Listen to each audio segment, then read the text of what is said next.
Ah, Germany. Home of impeccably engineered cars, the tastiest angry yeast juice on the planet, and the country most often cited for starting the two largest wars in human history, both of which it would lose: Rule Britannia. The average idiot on the street mostly knows about one specific microcosm of German history, a history that I feel many people, namely Americans, forget is thousands of years old. And that microcosm is that period of 6 years that Germany decided losing the First World War wasn't embarrassing enough and wanted to do it again. I can't quite pin down why, but more recently I've been noticing the average idiot's knowledge of Germany in the Second World War is wildly inaccurate, and oftentimes, no matter who it may be, I hear the exact same thing. You might know what it is. I'm hoping if you've made it this far in life you can read the title in the thumbnail. That being that, say it with me, Germany in World War II was technologically superior to the Allies in every way, and they only lost because of the overwhelming wave of Allied soldiers, and if they'd produced more of X, they would have beaten them easily. I've always known of this myth, given that my childhood consisted of immersing myself in society less than the average Reddit mod does in a shower, and instead I was buried in more history than the completely uncontroversial British Museum. But even without that, my education was good enough for me to understand that this was indeed a myth. But recently I had an interesting conversation with a good friend, and this kid is by no means an idiot and I would say is well versed in history, but he took exception to me calling out that myth, and refuses to believe that the Allies had anything close to what the Germans did. So that's why this video exists, because apparently this erroneous historical fallacy is so ingrained in the canon of World War II that even well-meaning amateur historians can be roped into believing it. So let's get into the myth of Germany's power in World War II, and why they were actually pretty shit. I mean, they lost the war for fuck's sake. Auf der Heide blüht ein kleines Blümelein, und das heißt Erika. Before I get to specific weapons and such, I need to address the elephant in the room, the question of good sources, due to all the hoopla around what is and isn't reliable. Since the literal day after the Nazis were finally defeated, every German commander and general had been disseminating their own experiences in the war, the majority of which boiled down to "I was a badass hero who outwitted all my opponents, and I only lost because Hitler was stupid and wrong, and I had nothing to do with all that other stuff, I promise, please give me a top position in NATO." Well, they didn't say that last part in the books, but that's all they really existed to do. The nations that would form NATO realized that Germans had direct lived experiences fighting Russians, and with the Soviet threat growing, expert German commanders with experience fighting Russians became highly sought after. And yes, before you ask, everyone did just seem to forget all the other more important things from that era that I'm not sure YouTube would like to put advertisements on. Conversely, the German commanders, like high school pick-me girls, realized that if they embellished their stories a little here and there, they'd probably have a higher chance of being noticed by big strong NATO. And maybe he'd sweep them off their feet and take them to the West, saving them from being snatched up by Stalin. This is something people seem to miss when it comes to the memoirs of German generals in particular. They're not very accurate, just as some Soviet tank diaries are not very accurate or just fabricated. And a lot of people like to quote them since they're the first thing ChatGPT or Google will give you if you search good World War II source, even though they're not. So for the purposes of this video, I've been actively avoiding such books, and instead I'm mainly using German combat reports and reports from allied countries on captured weapons, since they caught them all by the war's end. Something Pokemon joke. But more importantly, these reports are formally classified and weren't intended for the public, meaning they're less likely to be propagandized in the way these quote-unquote primary sources are. In addition, there are a bunch of secondary sources and such which you can find below. But even so, some people will of course disagree, and fine, I can't help that. But to my knowledge at the time of writing, the things I'm about to say are historically accurate. Let's begin with the infantry weapons of the Germans, since this is where I'm most confident and it's the part that personally annoys me the most. Every amateur historian that's ever played a World War II video game in their life will always point to the fact that the Germans have the MP40 and the MG42 and STG44 and FG42 and Gewehr 43 all at their disposal. Very advanced weapons used by the German infantry, while the Allies were stuck with outdated bolt actions and rudimentary submachine guns at best. I hate to burst the bubble on this one, but not only were these guns not all that advanced compared to Allied designs, they weren't ever produced in enough numbers to be of much use. Okay, I'll tackle both of these separately, starting with the issue of production numbers, and this is something I feel a lot of people just don't understand when talking about these weapons. Excluding nuclear weapons, if you build a new weapon of war, no matter how advanced or revolutionary, if you do not build enough of it, it will not be effective. We're seeing this right now in Ukraine, with Russia's T-14 Armata, a tank that's allegedly 50 years ahead of the West, and the Su-57, a jet so stealthy it's never been seen in combat. Supposedly, both are very advanced weapon systems, though I obviously have my doubts about most of the claims the Russians have made about them. But because the Kremlin is so corrupt, nowhere near enough of them have been built for them to have any effect on the war. An excellent example of the opposite comes directly from World War II, with the Americans and the M1 Garand, a rifle that was revolutionary when it emerged in 1936, and over 5 million were produced, meaning that practically every American infantryman, unlike any other in the war, had a semi-automatic rifle as standard, giving them a massive advantage in rate of fire. Comparatively, the Germans made less than half of that amount of all their supposedly advanced weapons combined. 400,000 Gewehr 43s, 425,000 STG-44s, 1.5 million MP-40s, 400,000 MG-42s, and 7,000 FG-42s, for an enlisted force larger than the Americans. Regardless of what caused these production issues, the fact remains that not enough were produced to make a significant impact on the war, and most German infantrymen would be equipped with the bolt-action Kar-98K for the duration of the conflict. Now, let's get to these weapons individually. The MG42 was Germany's second general-purpose machine gun design, and an improvement over their MG34, the first ever GPMG. Compared to its predecessor, the MG42 was a little rougher around the edges, something Allied reports noted when they first got a glimpse of the weapon in 1942 and 43. But this is overshadowed by the improved barrel-changing mechanisms and the dramatic increase in the rate of fire of the machine gun, between 1200 and 1500 rounds per minute compared to the MG34's 800 to 900. The MG42 is still renowned for this fact, and the American War Department would even make a training film to combat soldiers' fears about facing it in combat. But beneath the surface, all was not as it seemed. While the MG42 could hose down an area with a hail of bullets, it was only accurate for the first 5 to 7 of those shots, because the operator would be physically unable to keep the machine gun on target. The German operational procedure on the MG42 was to fire in 5 to 7 round bursts, with the operator reacquiring the target after each burst, resulting in a practical rate of fire of around 150 rounds per minute, which is equivalent to the practical rate of fire of the American M1919 Browning in the field, which didn't require its user to reacquire their target each time they fired. Other than its accuracy though, the MG42 was overall a pretty good machine gun for the time, and does deserve the reputation it has gained, especially as the design remains in use to this day with a number of nations. Right, now that said, the STG-44 is a piece of shit. But it's the first mass-produced assault rifle and it uses an intermediate cartridge and is Shh. I know, just let me explain. The Sturmgewehr 44, originally the MP43, was billed as an upgrade to the MP40, which I'll get to in a minute, so Hitler wouldn't can the development of the project, and would be the first mass-produced weapon to bear the designation of an assault rifle. In fact, that's literally what the name Sturmgewehr translates to, a name it received in 1945 to make the German people forget how mediocre the weapon's first deployment had been. There were a number of problems with the STG. For one, the weapon was noted to be very unreliable, with both British and American reports making such observations along with German infantrymen.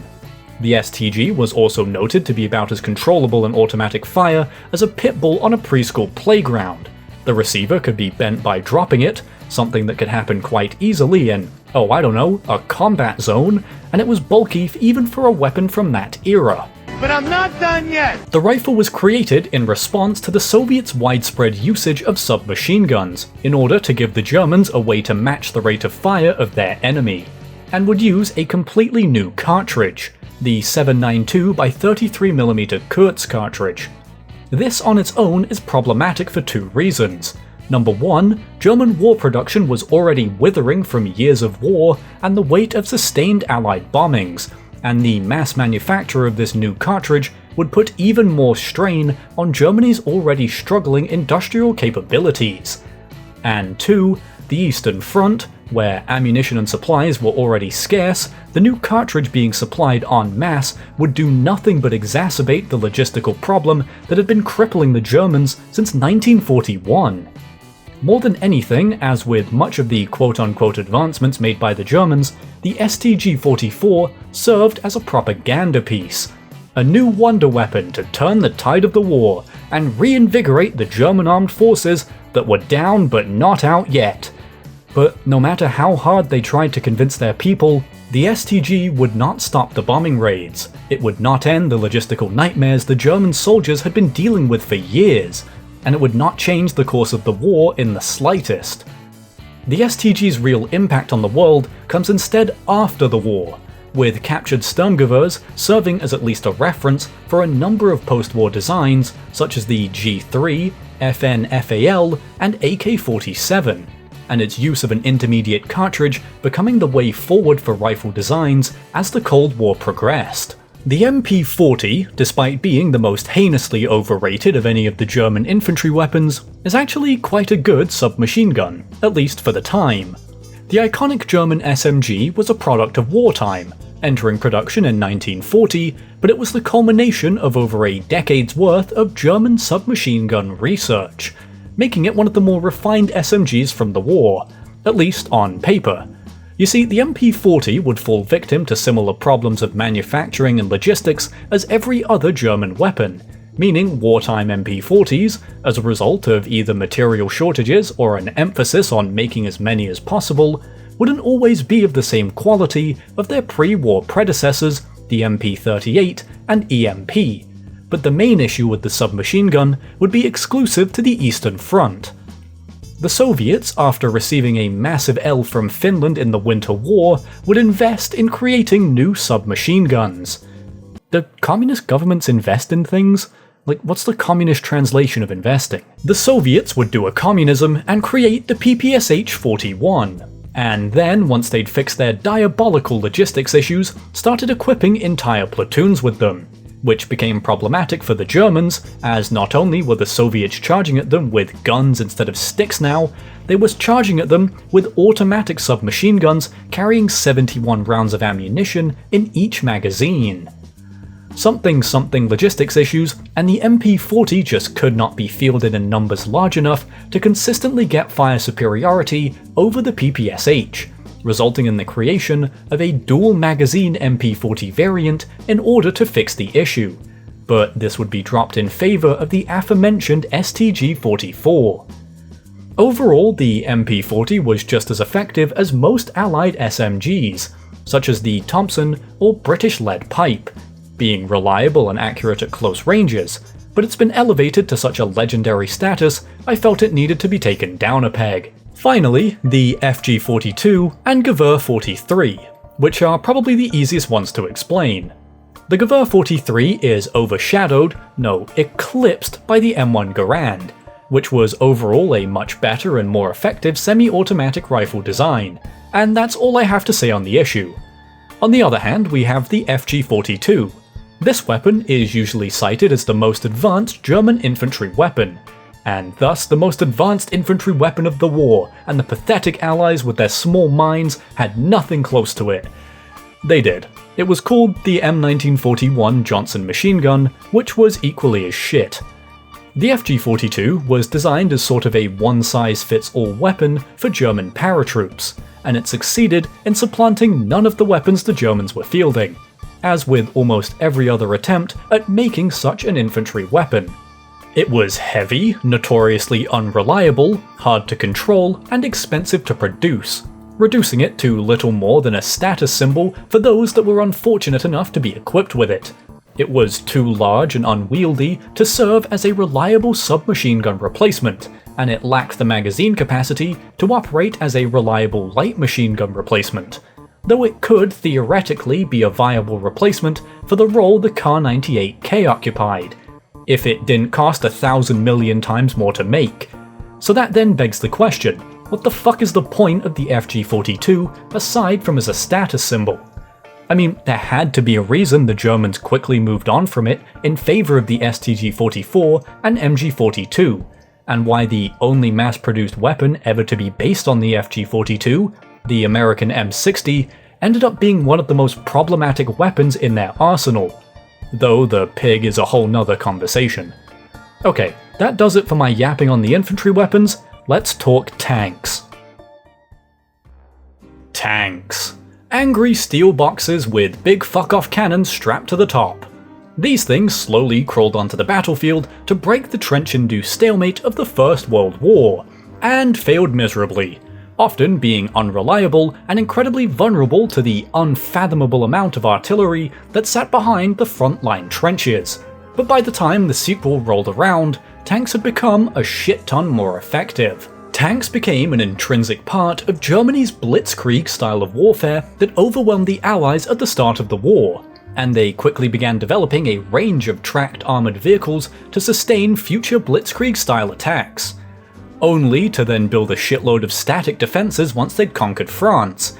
You know, the thing that France did, that made them lose at the start of the war, the thing that you defeated with mobile warfare. Okay, I'm getting off track. But Germany has become coveted by all manner of historians for their tanks over the years, and despite the Panzer III and IV being the statistically most successful of any made by the Germans, many people seem to think that the Tiger and Panther tanks were the pinnacle of tank design during World War II, and some even go as far to say that they could take on modern tanks, which, no, just no.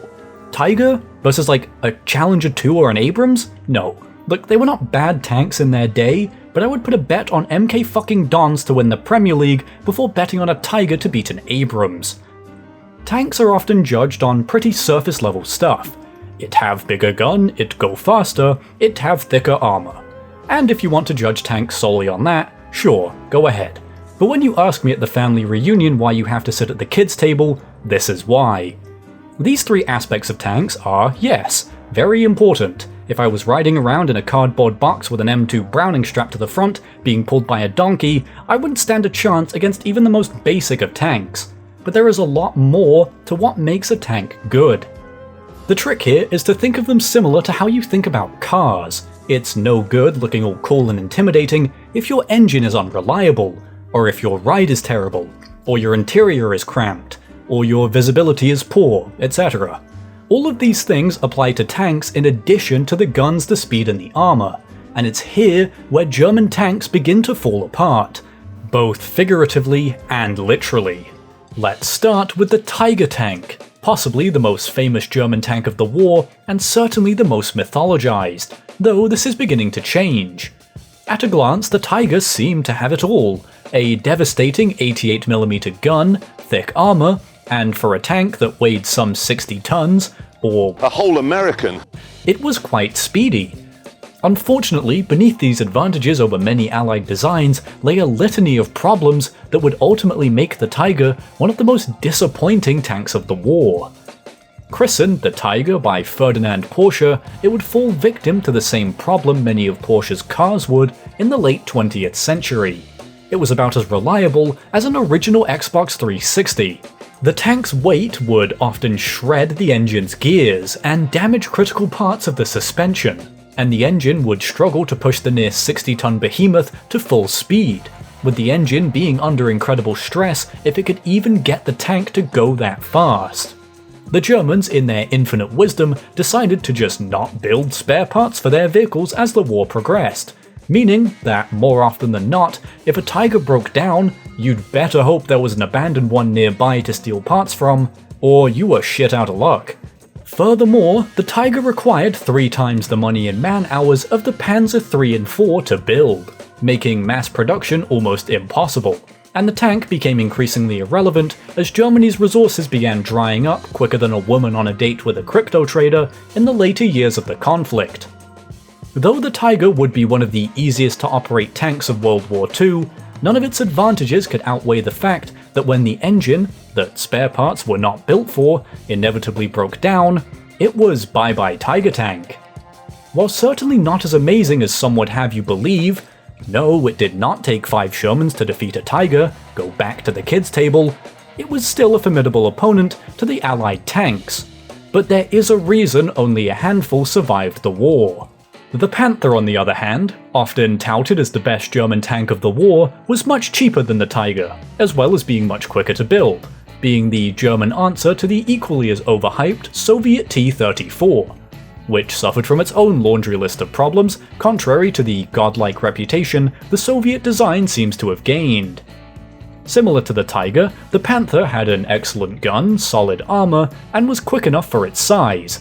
But like hitting an iceberg, the problems were again below the surface. For one, the turret was notoriously difficult to move, which meant that acquiring and tracking a target was a challenge, especially with the permanently zoomed in sights, and would lead to enemy tanks usually being able to fire on Panthers before the Panther could get its own gun on the target. Its weight, while lower than the Tiger, would still make crossing certain bridges impossible. Its armor protection, while solid on paper, was much thinner at the sides, and therefore more vulnerable. And the quality of the welds that held the tank together were often poor, causing cracks along the seams of a tank even if a round was deflected. But its fatal flaw amidst these was its somehow even more unreliable engine. I honestly believe that Germany has spent the last 80 years building as many exceptionally reliable vehicles as they can just to bury how awful the Panthers were. And let me explain why. Between the engine being constantly overstressed, often stalling during combat, and overheating more than a Middle Eastern furry, the engine suffered from both oil and gasoline leaks from the gaskets and fuel pumps, which becomes problematic in an internal combustion engine because of, well, you know, the combustion part. And a large majority of the Panther tanks lost in the war would be down to internal fires caused by this issue rather than enemy action. That's right, more German Panthers would game-end themselves than would be defeated by the Allies simply because of this engine issue that would never be resolved. On top of all I've said about these two tanks, they required strong logistics to work as intended. And because I know you're already halfway through typing, but the logistics are not the fault of the tank or its design, I'm going to explain a little further. The Americans were far from the only country attempting to develop nuclear weapons in World War II. However, had they not designed their nuclear program to fit into their logistics and existing supply chains and such, they would not have had a functioning weapon to drop on Japan in 1945, nor the means to get it to the target. The Germans built the Tiger, and more so the Panther, towards the end of the war, running out of materials and the factories that utilized them. Designing such expensive, intricately wired and machined tanks was a terrible idea, and served to waste more resources on things that would not change the course of the war with the limited numbers they would inevitably be built in. Tanks also require ammunition, fuel, as well as a trained crew. Logistical factors which, as we've already discussed, the Germans I guess just thought would fall into place in the same magical way that they would dig themselves out of the hole that they were increasingly burying themselves in. In all, the tanks aren't all they're hyped up to be, but hey, they're still cool as fuck. Now that we've got the more conventional weapons out of the way, let's talk about what I'm sure everyone here has been screaming at their screen since the video started. The real quote-unquote wonder weapons of the Germans. Their V1 flying bombs, V2 missiles, the Horten Ho 229 stealth jet, and the Me-262 fighter jet. Let's start with the Vergeltungswaffen. These things, better known as the vengeance weapons. of which there were 4 in total, but I'm going to ignore the final 2 because they were both completely useless and saw such minor usage in the war that they're not even worth mentioning. The V1 and 2 though, those had an impact, with the Germans firing over 20,000 V1s and another 3,000 of the V2, striking targets mainly in England, specifically London.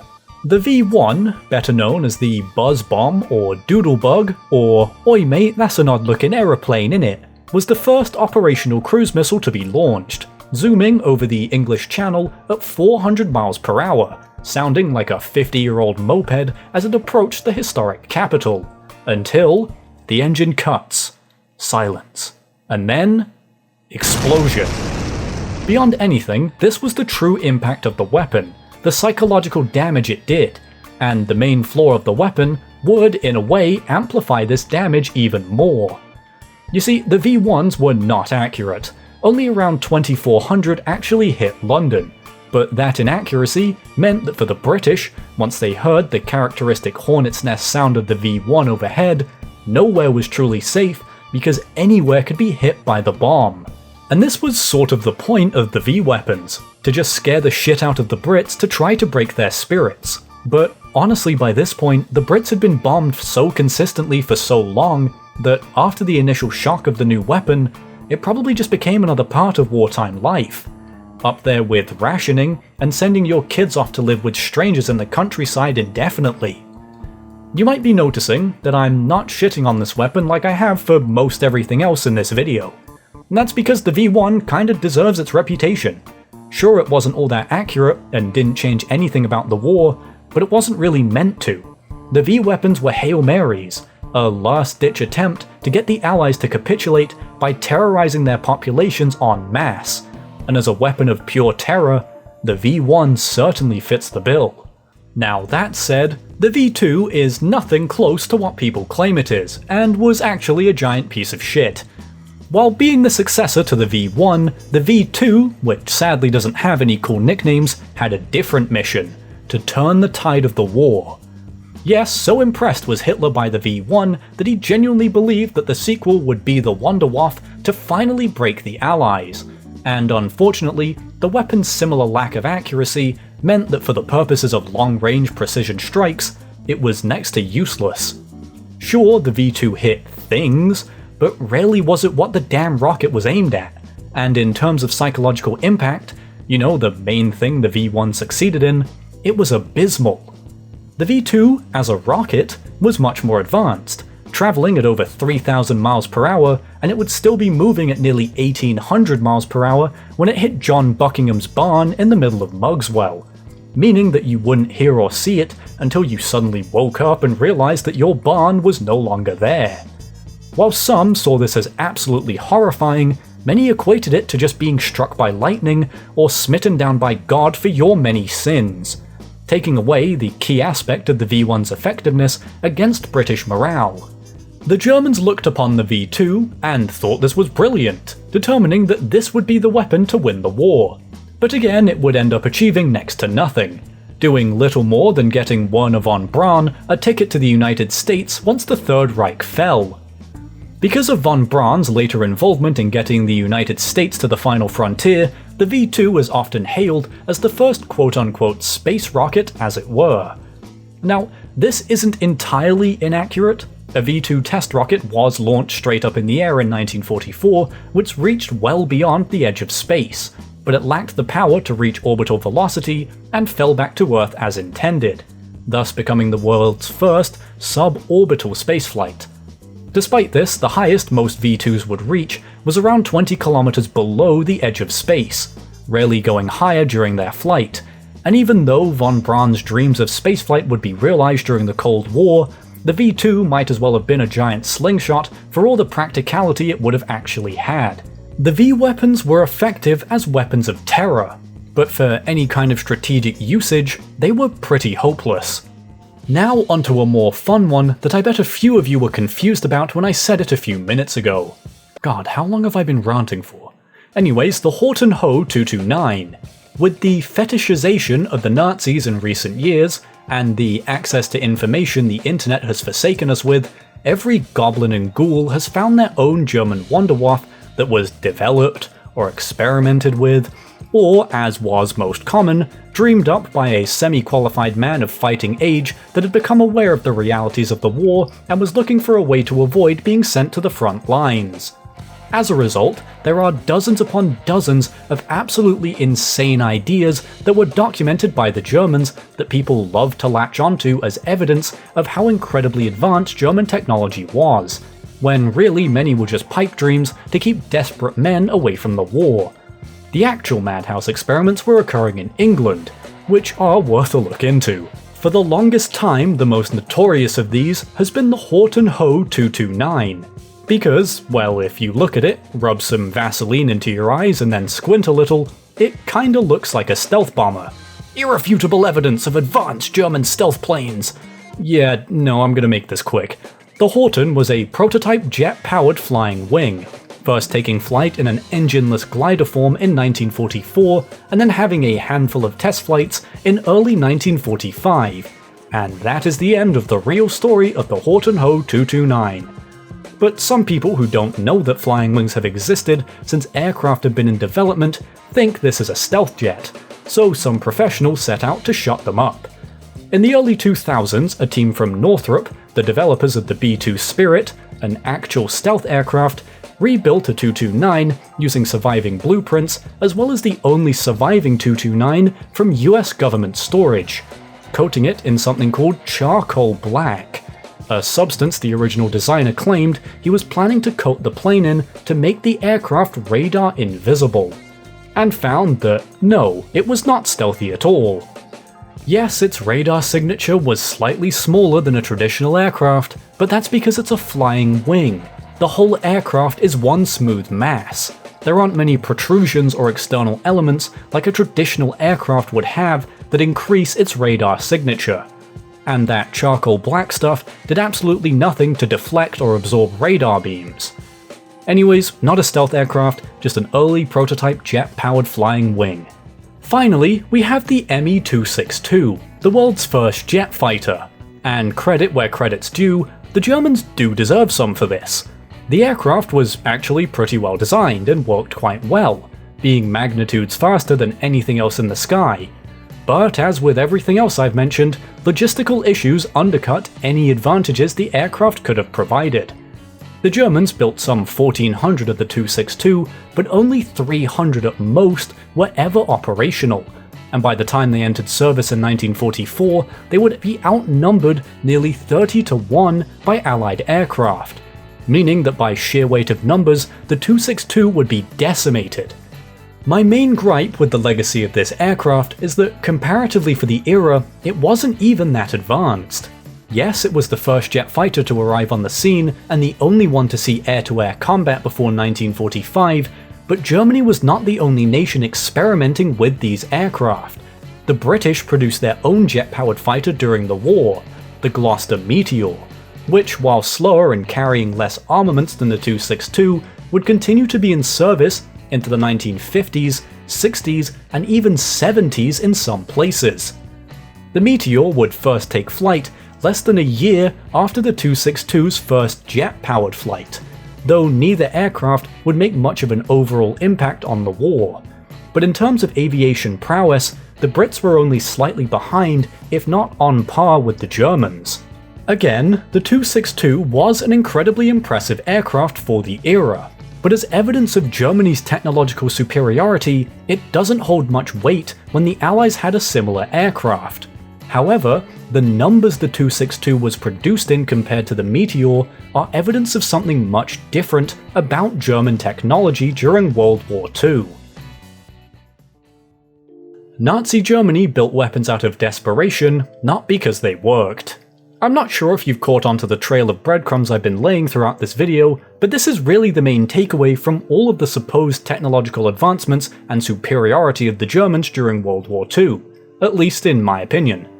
The majority of these wonder weapons that everyone loves to scream over and over about how if they'd only built more of X, they'd have won the war, like my cat screaming when she's hungry, did not, and never could have, had an impact on its outcome. Most of, if not all of these weapons, the critical pieces of evidence of the German supremacy in World War II, were also similarly in development with the Allies, but most of these wonder weapons were only actually built when Germany started losing. They only went into production as Germany became more and more desperate for something, anything, to shock the Allies and force them to surrender, which is important. Hitler, until he chose to end his life like the coward and fraud he was, genuinely refused to believe that Germany would lose the war, and if they did, it would be the end of Germany as a state, a view held by many of his closest advisors and military officials. So of course they were willing to dump millions of Reichsmarks they didn't have into projects that would take material away from conventional weapon production in factories that were being bombed nightly, with the intent to ship them to frontline troops along notoriously bad supply lines. The number of advanced weapons Germany had pursued in the waning years, months, and even days of the war are not evidence of how superior they were or how amazing their engineering was. It's evidence of how desperate they were that they were willing to try anything if it meant it would stop the Allies.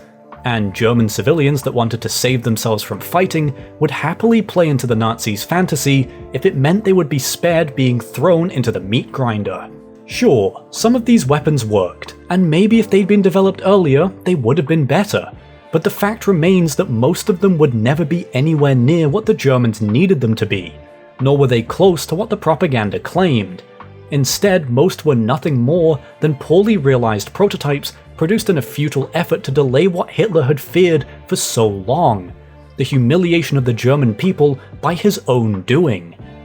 Unfortunately, it was too little too late, and by the time all these weapons were ready for true mass production, the Italians had been defeated, the Soviets were marching closer and closer to the heart of Germany by the day, and Allied forces had begun their liberation of Western Europe through Normandy.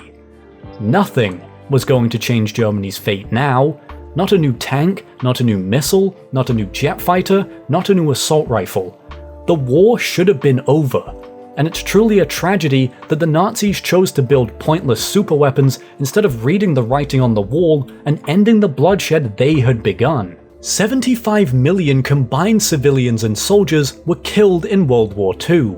How many of those deaths could have been prevented if the Germans had surrendered earlier instead of building these weapons and trying to fight to the bitter end? Ultimately, the Germans were not technologically superior in this war. They were desperate, and they were more willing to waste their resources thrusting half-baked and deeply flawed weapons into service than they were to admit defeat. Hello, welcome to the outro. I hope you enjoyed the video, and maybe learned something new. If you did, leave a like, and if you're new here, feel free to subscribe if you'd like to see more content from me. Next week's video will be a redo of my MP5 video from a while back, and the vote for the following video is in my community tab as always. Thank you for watching, that's all from me, and I'll see you all in the next one.